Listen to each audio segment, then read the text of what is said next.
Sanibona bafethu. Ethemba siyaphila. Bengicela ukuthi singayenza ijoke into engizoyisho la. Ngicela ukuthi singayenza umdlalo. Singadlala ngakho konke kodwa lokhu ngicela ukuthi singadlali ngakho. Okay? I-choice yami ukuthanda kwami ukuthi ngikhulume nje mayelana ne-love life yami nangendlela engiphila ngayo. Okay? Ngizoqala la bafethu mayelana nokosuku lanamhlanje mayelana nodaba likaZama noSamki. Alright. First before ngifikile lapho ngizoqala nje kafushane odabeni lamzwa guys. Ngifisa ukuthi seligweme lamahibizi ukuthi umzwa noSamki seke baba ndawonye ngokwenkonzo yaseKameleni. Cha, ayikho into kanjalo. So abanye benu bakhuluma ezini banolwazi olungaphezulu kwalolu lwazi enginalo mina, okanye mhlawumbe ngenziwe islima and stuff. Kwenzekile, it's okay. And then ngase ngenza i-investigation ezongenza ukuthi ngibe nolwazi olugcwele ukuthi kahle kahle bekwenzakalani all along ngingazi mina. Okay, so guys, akaze baba ndawonye, even isho ukuthi ebe kwi-room yakhe akaze. Alright, so angidluleke lapho. Bafethu, into engizoyisho la ile ukuthi isizathu sami esenza ukuthi ngibe nje. Alright, so Samki umangani yami, sithanda sami sambona yami. Okay, so guys, namhlanje udaba liqale la kahle ekutheni noZama ifike kimi ngingazi ngambizanga kahle bo. So mina noZama vele abantu abaningi bebenokuconfuse ukuthi kahle kuqhubakalani ngomaNkosi, kwenzakalani yonke nje leyo nto leyo. Okay, so leyo nto leyo ke ingiholele ekuthenini ngigcine ngasakwazi ukuthi ngiphumele obala ngayo ngezathu ukuthi uma wengane yami beseneyinkinga zokuthi asikwazi ukuthi singathi silungise izinto at the same time ufuna ukona noma ufuna ukubhidliza futhi. Okay, so namhlanje ke ufike ngingambizanga ke mina bo, vele kade sacela sibe ndawonye. Hayi, kwakuyilezi ayikhathi sisahlukene noSamki. Kushuthi bafethu angiyazi denze ke namhlanje mina. Besihambile ke nomama yabo hamba kwethu ukuthi siyobona uprivate doctor. Sibufika nje lapho kube right and stuff, siyochecka nje yonke into ukuthi umntana umfana intombazane yabo, because I hate ukusebenzisa ama-public clinic yabo, because kweminto eyiningi stuff yabo, nokuthi uSamke umuntu wabantu futhi yabo, angisho in a bad way ngalokho ke. But so ukubuya kwethu ke lapho ngibuye, hayi excuse mina ngihamba phambili yabo, mina ngihamba phambili ngiphethe imithwalo, ngiphethe izinto zokudla kahle sidlule sayithenga nje.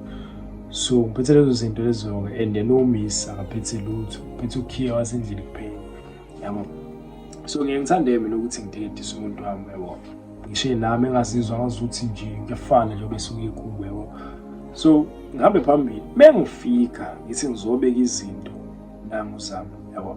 uZama ukephi ume phambi kwesicapha, uhleli phansi kahle uma uthi uzinzile ungilindile yabo.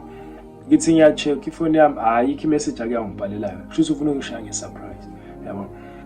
Futhi ke esabone mina uSamke ngami ethini fiso ekhulume nje kabi namazwi okushwabula and stuff. Yini yenzayo mfethu, isikhathi esingaka mfethu ngikulindile, wena usuyazula manje, mina ngenawo into okuzula yabo. So ngimangale umbuzo wami ube wodwa after konke lokho sekushilo yabo. Ngimbuze mina mfethu ngithi why ungangi-updateanga Zama ukuthi uza kumina, ebeka amathizethize akhe kuZama-ke, ebekizaba nje ubona kahle ukuthi aziyenzi sense, aziwenzi umqondo. So kuze kufikele esigabeni sokuthi uzokhuluma ngendlela engekho right ngoSamki. Mina hate umuntu uthinta igama lomuntu engazi noma engekho. Futhi kuze kufikele esigabeni sokuthi uSamki uyavela, because bese singashiya ne-distance ende. Uma evela uvelela kimi noZama. At the same time uSamki akayishayi ngoZama yabo. noZama naye akayishayi ngoSamki, because uSamki ngenkathi sisane break up encane isikhashana wacela ukuthi ufisa ukuthi sibonane, yimina futhi wafika noZama again. So kwakhulunywa but banga kuhle yabo, lento okubhinqa nokupretenda nokufake nokuforce. So kwaba nje naleyo nto leyo, noba uyazazi ukuthi mina ngakaNkosi, mina ngakagcina. So bafowethu izathu ezenza ukuthi mina ngicine sengikhuluma ngomuntu ongavamisile ukuthi exoxe iy'ndaba zami nabantu engisondelene nabo kakhulu, ngoba basuke bengazi vele ukuthi hhayi bese kanje wenza kanje vele yabo. So it's better, ngizizwa ngingcono uma ukuthi mhlawumbe ngisuke ngishare izinto ey'fana nalezi nabantu esingazani nabo, because akukho abakwaziyo ngami. So kulula ukuthi uthole ama-advice kumuntu ongamazi than umuntu omaziyo yabo, because vele mhlawumbe uzokhomparisha vele uSamke wara vele uzama wara, you see, kanti ngcono i-advice usuke uyithola kumuntu vele. Okay, so kufika kwaSamke lapho ifike vele siyakhuluma, umuntu okhuluma kakhulu yena uZama. So hayi uSamke babazani kwenzakalani la, akaphethe lutho, uphethe ukuyazi endlini yabo, imtshele ngithi hayi phela akukho engikwaziyo, kazize khulume lutho nami. So kwami-ke lapho-ke mina sengigwema ini ukuthi bengasondelani, because once basondelana ngizoba nenkinga enkulu mina yabo, ngizoba nje nenkinga enkulu, lento engayifuni ukuthi igcine isiyenzeka. Hayi okusho ukuthi ugirl evedane engalindi imzuzu vele ethela impama kuSamke yabo, uyishaya vele angilindele, bengalindele ukuthi kahle kwenzeke leyo nto leyo.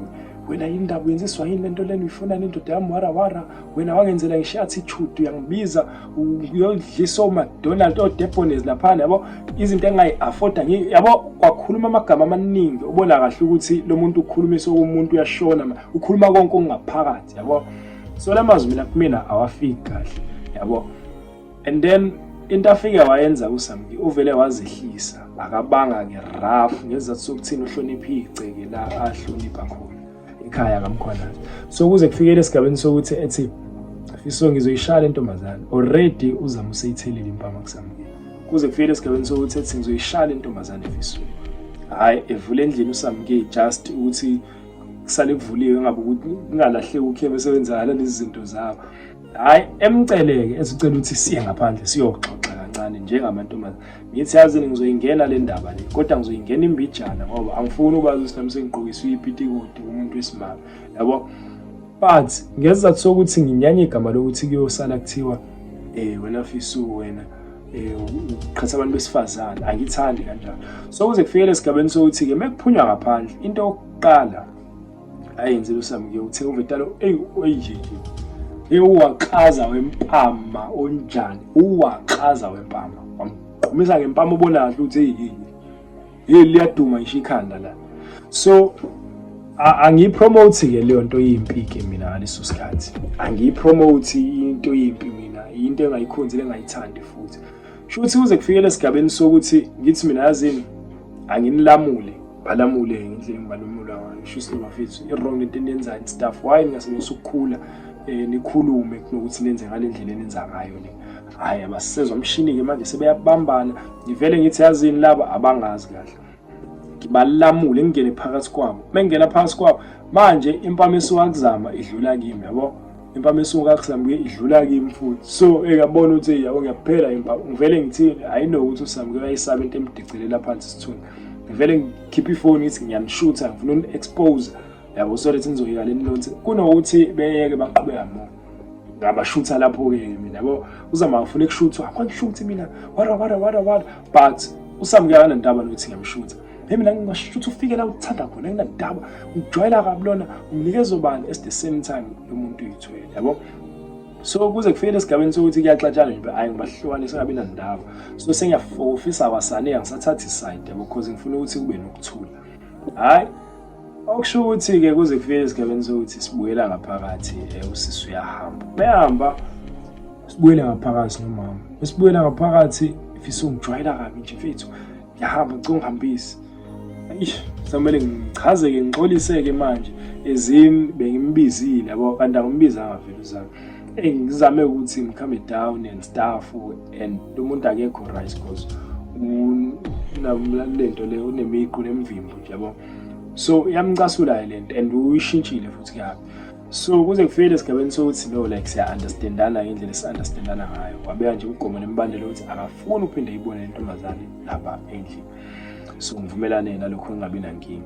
Kanti ngizomhambisa, mengibuye umhambisa ithi ngibuye endlini, angihlalanga ngisho 2 minutes. Hayibo kwenze njani manje? yabo abantu bakubo kaZama angazi noma ubhuti bakhe kodwa ayikho umuntu onobhuti abangaka more than 6 7 8 yabo kuziwe kumina yini manje sengiyenzile mina khuluma unakho angazi usisi wakhe lo wena mfethu yini lo yenzayo mfethu ubukanisa nengane yami kanjena wara hey bakhuluma mina ngiyena umuntu othanda ukukhuluma kakhulu umuntu onyamnikeza ispace ekhuluma efikela athanda khona ngivele ngizihlise ngithoke ungasho lutho yabo futhi ngimiyeke ngimbuye ekhulume yonke into engaphakathi stuff wana wawungenwe yini and stuff uthatha umuntu yabo ushanda uzoyithu ublema mina ublema yena usisi futhi so isifiso sokuthi siqhubeke sibe ndawonye nengane yabo sikhona yabo sikhona because they know ukuthi angiyena umuntu oxhamazelayo and umuntu futhi olimela iqiniso lakhe yonke le nto leyo and then ama-brothers ngilindele ukukhona action azowenza phela mina Nkosi yami yabo hayi bayithulele Nkosi yami bathi nje mfowethu asingeni zama ukuxazulula inkinga zakho kuphela thina into bese sigwema ile ukuthi noma ngabe yini lesuke yenzakala because usenefear useyasaba usesaba ukuthi ngoba sebekuma wengane yakhe isandla ungahle wenze noma yini but ithuba lokukhuluma nawe yalidinga ekhulume nami uzama ecela imfiso ngiyakuthanda wara so angikwazanga ukuthi ngibe nezimpendulo entweni kanjalo because ngizothi ngithi ngiyakhuluma angazi uma ngiyarekhodwa noma kwenzakalani kodwa umuntu ade lokho ebhizi nefoni wayele sakhuluma uma mncane wakhe noma uyena uzama lo yixoki lona wara yabo nje ezini kumuntu ozoshaya but kukhulumeke ngendlela efanele so bafowethu mina la engifisa ukuthi ngicaciseleke khona ngirong yini ukuthi ngizobe ngenza iphutha ukuthi ngamukela uxolo laZama ngesenzo sakhe sokuthi ebeke umuntu wami isandla and wrong yini uSamkeni ukuthi ebeke uZama isandla back ekubeni ekulesi simo ekusona so yileyo nto futhi ngifisa ukuthi ngicaciseleke kuyona okunye nokunye alright bese ngichizelela leli gama lokuthi